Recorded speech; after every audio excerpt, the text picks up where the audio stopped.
Good morning, everyone, and welcome back to Coffee and Headlines, our daily get-together live here on Facebook, 10:30 in the morning, every single day, where we exchange important headlines, comments, topics, tips, suggestions, questions, and ideas that help us have an amazing life here in Puerto Vallarta, Mexico, as an English-speaking community.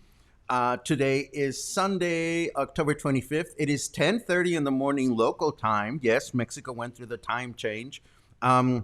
What time is it where you're at? I see somebody posted that you felt a little confused with the time change this morning. Well, these time changes always seem to not make much sense, but here we are. Hopefully here you are as well.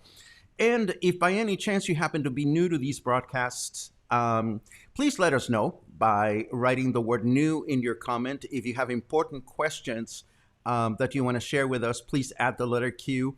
And of course, today is Sunday Fun Day. So we have no news, although those wonderful headlines and news and stories that I told you at the beginning, if they're bad news, we don't want to talk about them today. Today is all about fun. And in fact, today, there's no need to add a letter Q to your questions because we're going to play Ask Me Anything. I think I'm going to be okay. And today we have some interesting content because we're going to be sending out love letters to actresses of stage and screen, and love letters to songwriters, and love letters to musicians, and all kinds of wonderful things. So I think it's going to be a fun show today. Let's see who's in the house. I see Dustin is in the house, and so is Bob and Paul, who always watches from Boston. It's always a pleasure. Mark is in the house. Jill is watching from El Centro. And Kelly is watching from Colorado. Utah is in the house. Michael, we've got to have music today. Kathleen is watching from Toronto. And yes, it took me a second to figure out the time down here as well. But it is important. It is important that we're here. I am so very happy to see all of you. Julie says, meow, Lunita. Luna is not sitting with me right now, but she is around. She's around in the house today. And yes, the plane has landed, Logan. Yesterday we had a little bit of an outing, and we came home last night and we slept well. And today we're going to have to bear the heat today. The weather's a little bit crazy, and we're going to talk about the weather in a second, although we usually don't. Mark tells us that it is 12:30 here. Wherever here is, Mark, I hope you're doing good and you're having a great time. Christy forgot to sleep an extra hour. Let's take naps this afternoon, Christy. That's what I suggest. Boom, ba-dum, bum, bim, bum, bum, bum, bum. 9:30 in San Diego. Hello, Sean. It's great to see you. Dustin tells us that he's not new. That's okay. Anyhow, boom, ba-dum, bum, bim, bum, bum, bum, bum, bum, bum. I see we are pretty much here. Sherry says, ask anything. Do you cook on Sunday? And what is your favorite thing to cook? Let me answer that one now, but let us switch over to questions after the couple of things that I'm going to share with you. I do cook on Sunday. Not today, because today I am still enjoying some a dish that I made in my crock pot a couple of days ago. I put some in the freezer, and today I'm going to eat a little bit of that. And my next door neighbor makes some kick-ass tacos de canasta. So I bought some tacos de canasta from her. And that's what I'm going to eat today. Have I thought more about a sister or a brother for Luna? I think about this all the time, Kathleen, and I keep waiting for the proper sign. So we'll see when that happens. And if it happens, you will be the first to know, my friends, because, of course, my life revolves around coffee and headlines. So let's get started with what we have prepared for today. And let me put this in the right order. And we start with her. Do you remember her? Do you remember Mrs. Potts? When Beauty and the Beast came out in 1991, I was so taken by the film. It was the first film that Disney produced that involved CGI graphics or computerized graphics in the animation. And it was a beautiful film. And of course, the music was spectacular. And this character, Mrs. Potts, I was so endeared. I just thought she was wonderful because maybe she was the grandma that I had or that I wish I still had. But anyhow, I will be so happy to let you know that in every other week, YouTube sends me all kinds of wonderful gifts. And YouTube, in their crazy algorithm, decided that what I needed to watch this week was this beautiful rendition of Beauty and the Beast as performed by Angela Lansbury in 2016 as part of the celebration of the 25th anniversary since the release of Beauty and the Beast. I mean, can you believe that it's been that long? And of course, now we've had a new remake with live action as opposed to animation, which was absolutely hysterical and wonderful. But I am going to share with you the link to this particular performance that Dame Angela Lansbury gave 2016 in the celebration of the anniversary of the film. But this got me thinking about how wonderful context is, because there were so many interesting videos that I started digging into as I enjoyed this one. I was like, okay, am I about to go into an Angela Lansbury goose chase? And I did. I ended up finding all kinds of wonderful things. For example, the year after it was released, and I'm going to give you YouTube links for all these things so that you can revisit as much or as little as you want. The 1992, the Academy Award for the Best Song was presented by Shirley, MacLaine, and Liza Minelli. In that year, there were 5 songs nominated. 3 songs came from Beauty and the Beast, plus 2 other songs from different movies. But imagine how amazing that year was for Beauty and the Beast to have 3 songs out of 5 nominated. And of course, Beauty and the Beast, the main title for the movie, won the Academy Award that year. Then I found out this wonderful 2013 video of the Governor's Awards. The Governor's Awards is the special dinner banquet celebration that the governing board of the Academy Awards offers every year. And in this awards dinner, they celebrate someone in particular. And this year, in 2013, they celebrated Angela Lansbury. And to present her with her award, Emma Thompson came up and talked about her experience working with Angela Lansbury. And the story that she tells is absolutely phenomenal because they collaborated together in a comedy called Nanny McPhee, in which they invited Dame Lansbury to participate, and they didn't even think that she would consider it, and they were so surprised when she did.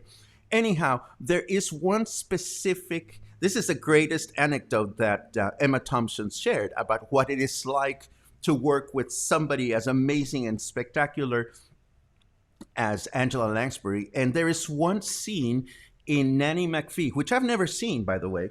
I've never watched that film, but apparently there is this one scene in which Angela Lansbury ends up with cake on her face, and Emma Thompson tells the wonderful story of how the props department had the cake ready, but nobody wanted to be the person to throw the cake or the pie or whatever it was on Angela Lansbury's face. I mean, imagine if you're in that job and all of a sudden you have to smack someone with a cake, and that someone happens to be somebody as amazing as Angela Lansbury. Well, nobody wanted to do it. And in the end, it was Emma Thompson, because everybody said, well, you have to be the one to smack her with a cake. And it was Emma Thompson who ended up having to throw that pie or that green cake on her face. And so she tells this wonderful story of how that came to be. And it shows just how wonderful Angela Lansbury is. And of course, there's also a clip of her receiving the award, and I'm going to share the link for that as well. And the beautiful thing about this clip is that we get to find out her thank you speech, including name dropping of all the people that she has worked with through her career. And I must admit, Angela Lansbury, I discovered when she was in the latter part of her career. I remember her from a television show, Murder, She Wrote. And then, of course, the glorious Sweeney Todd by Stephen Sondheim. She originated the role for the Pie Lady. And subsequently, I've learned to just fall in love with her. But anybody that wishes to see the scope of all her career and everything that she's done, she is, this particular clip will show you a little bit of that.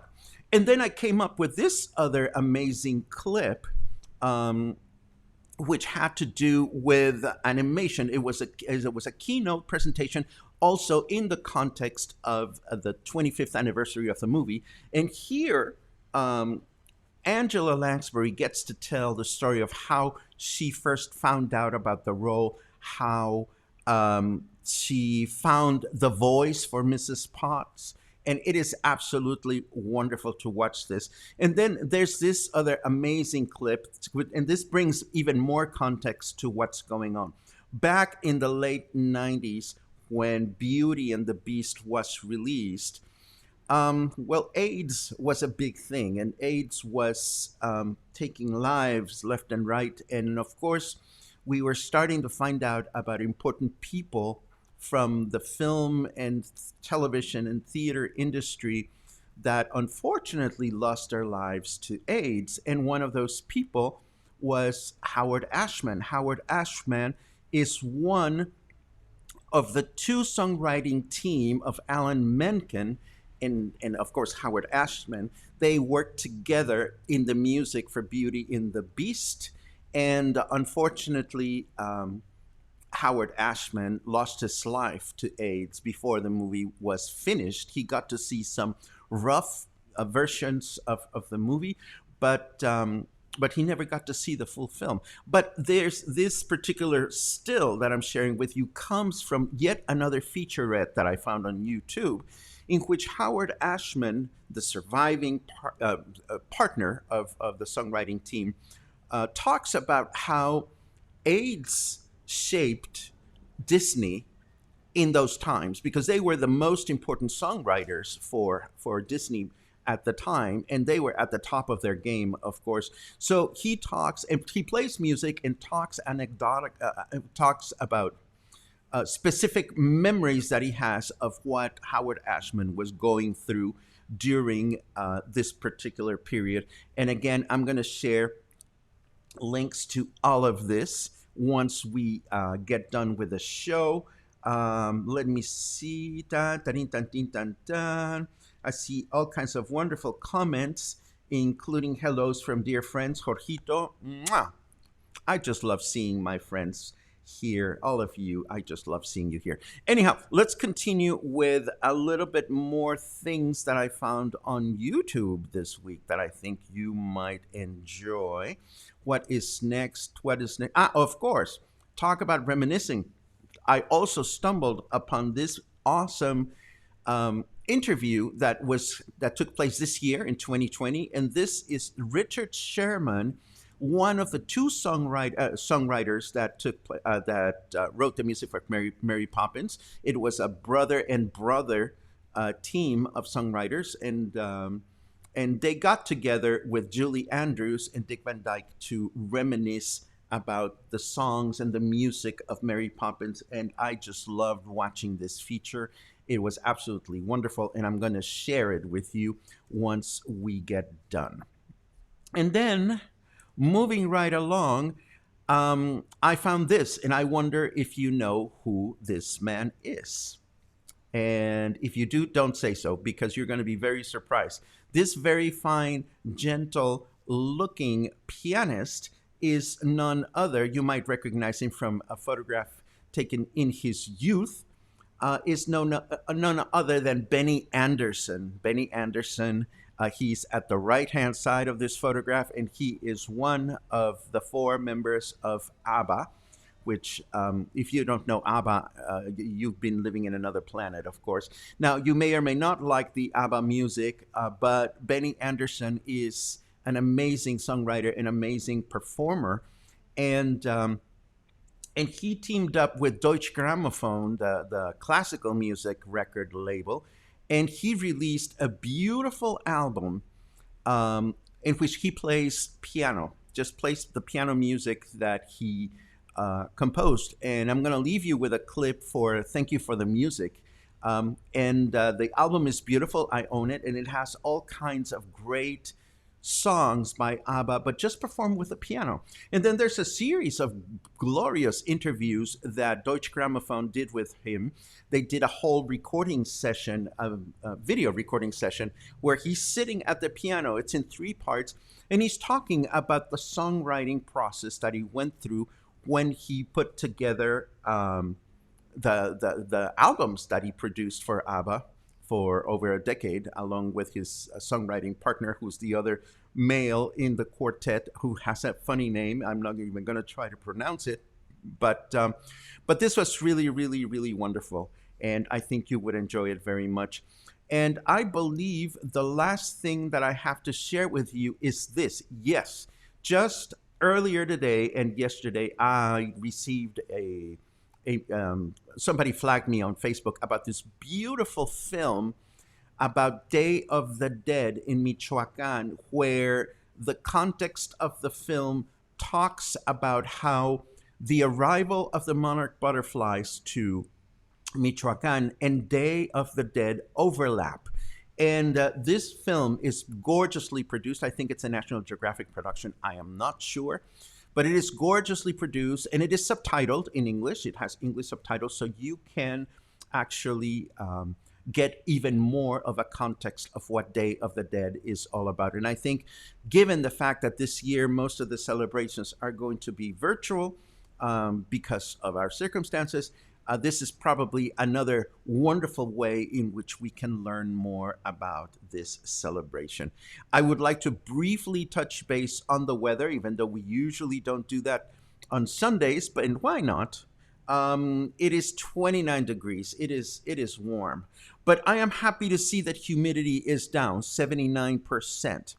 And I have my fingers crossed that this will be the beginning of the decrease of humidity that we usually see around these days. If tomorrow the humidity is as low or lower than 79%, I will be very happy, because that will be an indication that we're finally, the weather, the weather will be changing. But right now it's 29 degrees, feels like 34. It feels really warm. It is 84 degrees Fahrenheit, and there is no chance of rain right now. The weather forecast for today is humid through the day with a high of 32. Tomorrow, humid and partly cloudy through the day, again with a high of 32. And the same thing on Tuesday, humid and partly cloudy through the day, and we'll just have to see what kind of weather we can expect this the remainder of the month, actually. So this brings me to the end of what I prepared for you, and because I knew that it was going to be a little bit on the short side, this is the part in which I'd like to invite you to ask me anything. And I'm going to keep track of your questions and see what is on your mind, especially after this week. We had a couple of interesting shows, and Michael says that he's going to walk around the new snow. Imagine that! I remember snow from when I used to live in Boston, and I had clothes and boots and all kinds of wonderful things. And I haven't had to deal with snow ever since I moved down here 18 years ago. Let's see, a comment for an amazing performance, Heart performing "Stairway to Heaven" at the Kennedy Center. Led Zeppelin are in the VIP box. I have seen that video, and it is absolutely wonderful. It is a beautiful performance. Just about every Kennedy Center honors concert is just it's just absolutely wonderful. Kathleen asks me, who is my type? Wow. I think my type has to be someone I admire. I need to really admire that person. I think it is someone who has to be inspiring, inspired, and inspirable. You know, those are three I's that are very important in my life. And I think it is just as important with my friends. I love friends that are inspiring because, you know, people that inspire you. And people that are inspirable is important also because you also want to be able to give something back to those people. So I think that would be my type. I like casual, fun, not complicated people, friends. I don't know. I don't think much about that anymore, to be honest with you. And the last important relationships I've had have been unexpected. So I kind of think that regardless of type, when somebody pushes your button, not the emergency button, but when somebody pushes your button, it's like all of a sudden it happened and you just need to let it flow. But that's just me. Ariel Times New Roman. I get that joke. I hope you guys get it. Or at least I think it's a joke. Michael, Ariel Times New Roman. Is this a joke on type? And the fact that we're talking about musicals and Ariel happens to be the lead character of Little Mermaid, or am I stretching? I am not sure. Lynn asks, do I think any government officials watch Paco Coffee and Headlines? I think you have a lot of influence. Oh my God. You know, actually, I don't know if government officials watch this broadcast. I have on occasion toyed with the idea of writing the governor and saying, hey, just so you know, there is this vibrant, amazing English-speaking community here in Puerto Vallarta that cares very much about what you say, and I take the liberty of translating a lot of your messages. Maybe that would mean something to them or not. As far as being influential, I sure hope I'm inspiring more than influential. I mean, the main goal for what we do here, as you know, is to create connections. And that is nurturing and inspiring more than influential. You know, and I worry about the word influential because, again, we know that influencers as such can have such a great reputation. There's great influencers out there like, I don't know, Oprah Winfrey. And there's some really crazy influencers out there, as we've known. Gerardo asks, what is the meaning of chichifos, mayates, and chacales? Was the third word that I used earlier last week. Let me dive into this very briefly because I don't know that a lot of people will want to hear very specific and long. What is your type? Now I get it. Oh, you guys are so silly because Rita just wrote Helvetica. I love it. I love it. I love it. Okay. Anyhow, Chichifo is a male prostitute. That's the name that we give male prostitutes. Chichifo. Chacal is a man whose body is beautiful because he works with it and not at the gym. There was a period in the 1940s, 1950s Mexico City where all of a sudden it became fashionable to ogle at construction workers. And that's where the whole thing about chacal came about. These are guys that work in construction, work in the field, and their bodies are gorgeous just because they work them out naturally. Chacales are either extremely shy or extremely conceited. You know, all these guys that you see walking around the city with the shirts mid waist. Well, not all of them, because there's some really chubby guys that do that too, and that's not very pretty.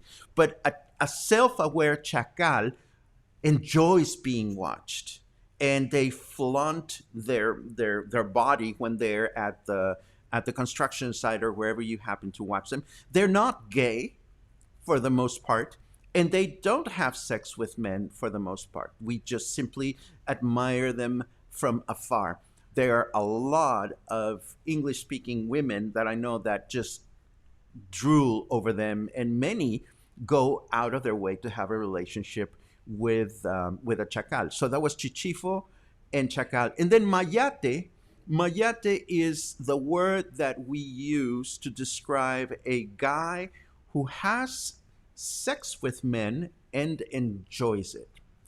Male prostitutes or chichifos, you know, they rent their bodies out. They may not necessarily enjoy the sex, but a mayate is someone that sees an entrance and they want to go in that entrance because they know they're going to like it once they're in that door.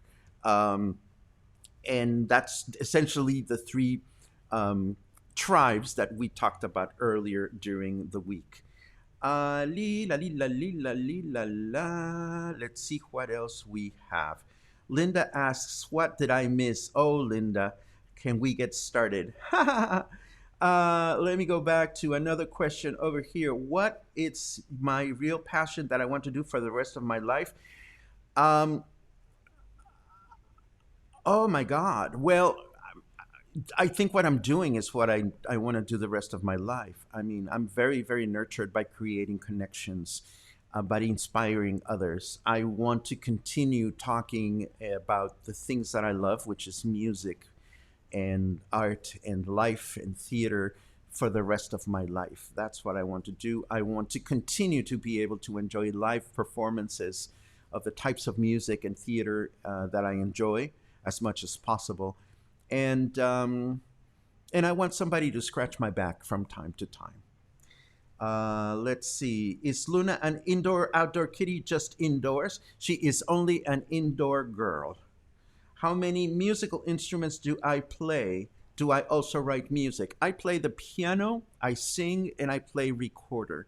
I also write music, not as much as I used to. I've because I was the director of a vocal ensemble back in Boston. I wrote a lot of choral arrangements of popular songs from Tin Pan Alley for us to perform. I have written commissioned compositions and arrangements for other choruses in the United States, and I have written a couple of pop songs that I still, play on my Facebook page every now and then. Um, La la di la la. With influence comes responsibility. You manage it with grace. Thank you very much, Denise. Credibility is really important to me, Denise, and making sure that whatever we discuss here is well fact checked and grounded is important, or as much as it is possible to bring credibility to. Um, what is a Chacano family? Uh, do you mean Chicano with an I? Chicano, as in Mexican American? I'm not sure. Chicano, Chacano. I'm not sure about Chacano. What is Chacales? We just described that. Dale asks, how often do I play the piano? Do I write my own music? I think I just answered those. I play the piano as often as I can, not as often as I should, unfortunately. Uh,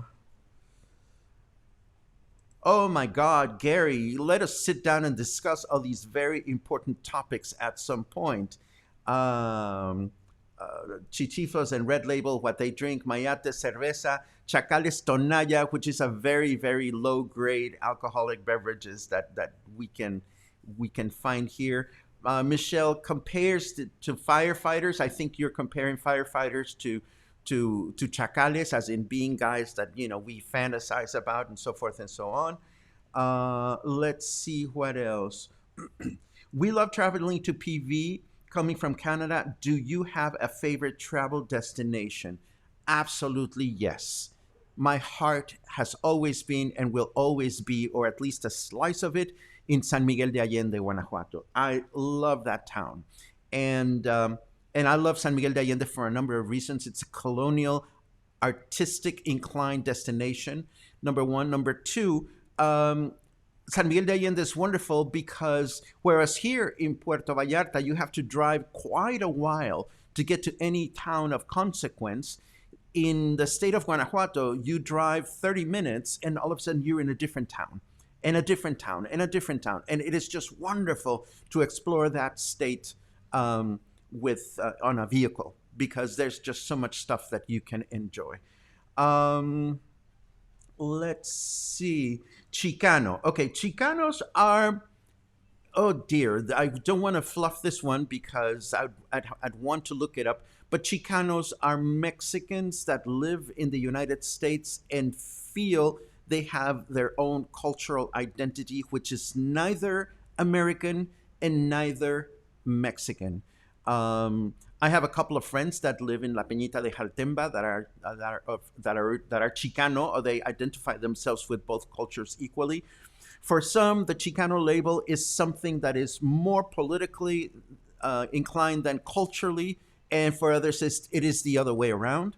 But definitely, there are people, Chicanos, that identify themselves as such and not as American or Mexican. Let's see, let's see, let's see. Oh my God, Kathleen. Oh my God. Oh my God. Let's go. Let's just go. You see, that's a beautiful thing about beautiful towns. Whenever you go somewhere with someone that has not seen it before, it is such a great opportunity to see it through somebody else's eyes, and invariably you end up falling in love with the destination again, and that usually happens to me. And for that matter, I mean, I've mentioned this a number of times here in the broadcast. If you live here in Puerto Vallarta and you don't ever want to fall out of love with Puerto Vallarta, just make sure that every now and then you go somewhere with someone that has never been there before, because every chance we get to see a place with the eyesight or the perspective of somebody that sees it for the first time, it is a great, wonderful, gratifying experience. The same thing happens with music, or going to a movie or watching a movie again with someone that watches it for the first time. I always end up learning something new about that particular film. Um, Let me see. Having come to PV, the first time I visited San Miguel de Allende, it was clean, clean, clean. Absolutely. And you see what happens, Logan. One of the reasons why San Miguel de Allende is so absolutely beautiful and colorful is that, and I'm going to try to tell as much of this story as accurately as I remember it. When San Miguel de Allende decided to get their shit together and turn the downtown area into that gorgeous collection of beautiful facades and houses painted in similar colors and so forth and so on, the way the local government went about it is the local government actually purchased the rights to however many millimeters of paint in every single building in town, in the center of the city. By doing that, the government guaranteed that every single building would look similar and would have similar characteristics from as you look at it from the sidewalk. So whatever happens inside of those properties is a different story. But the outsides of many of the downtown streets in San Miguel de Allende are so beautifully kept and preserved because that's how the government addressed that issue at the time. And this is a long time ago. Um, the Pink Church in San Miguel is enchanting, absolutely. Um, what are my must-see cultural destinations for day trips from Puerto Vallarta? Gladly. San Sebastián del Oeste, without a doubt. It's this beautiful mining town that we all know about. Along those lines, Mascota, further along that road, is absolutely beautiful. Talpa de Allende, which is just 25 minutes after Mascota, is an important cultural destination because it is the second most important Catholic religious destination in Mexico, only after the Basilica in Mexico City. You did say cultural. So in terms of cultural, I would also talk about Sayulita and San Pancho. Sayulita, of course, has this whole surf culture that still prevails there, even though the town has evolved to become more shabby chic than the bohemian atmosphere it used to be. And of course, San Pancho or San Francisco, which is only 10 minutes away, it has, for the size of that town, it has a cultural diversity that is unparalleled anywhere in the region. And it also has an environmental appreciation that should be an example for many other destinations nearby. And those, I think, are the most important cultural destinations that are near Puerto Vallarta. One could argue that Yelapa is another important destination culturally, simply because of the allure it has had for so many decades. I have not been to Merida, and Merida is definitely on my bucket list. I hear we call it La Ciudad Blanca, the White City, and it's supposed to be absolutely beautiful. And I hope that I will get to Merida at some point. Let's see. I don't see any more. Oh my God, yes, of course. The Entre Amigos, the community center there is something that I know very well. I knew Nicole Swedlow when she started that, who she started it out of her living room, and then she started it onto the street, and then she became huge, and then people from all over the world started coming to visit San Pancho to see how this amazing community came about. And before you knew it, she was invited to meet the Dalai Lama in an award ceremony. And this is our very own San Pancho. And let us not forget the Circo de los Niños, the children's circus. I don't know if you know about that, but one of the co-founders of Cirque du Soleil lives or has a house in San Pancho, and they started this amazing circus school that is only for local kids, only for local San Pancho kids. And what they do is it's a school of life through the art of circus. And what I mean by that is they teach kids to fall and get up again. That's the bottom line. But the beautiful thing about the Circo de los Niños in San Pancho is that Gilles Saint Croix, who is the founder, along with his spouse Monique Boyer, both founding artists from Cirque du Soleil, is that all the stuff, all the props, all the gear that they use at the Circo is stuff that is repurposed from past productions of Cirque du Soleil. And once a year, there is a benefit performance, a benefit fundraising week in which you get to see all these little kids from San Pancho do their circus show for 1 week, and that's how they raise funds. And it is an amazing, heartwarming show because and this is not to tear down the lofty and grandiose productions that we have of musicals and performances here in town.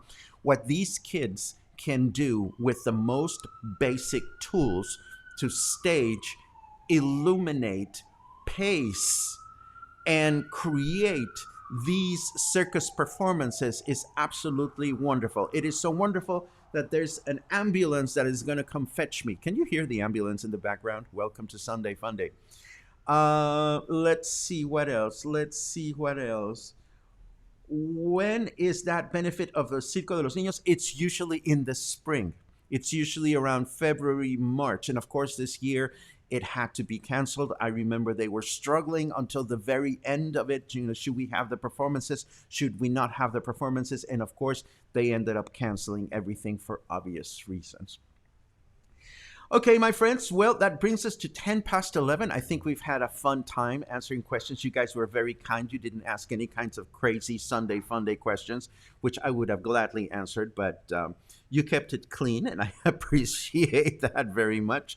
I am going to sign off then, and I'm going to wish you a wonderful, wonderful Sunday. I'm going to invite you, as always, to stay kind, stay calm, stay happy, stay present, and stay in touch. And I'm going to start putting together the show notes that I promised.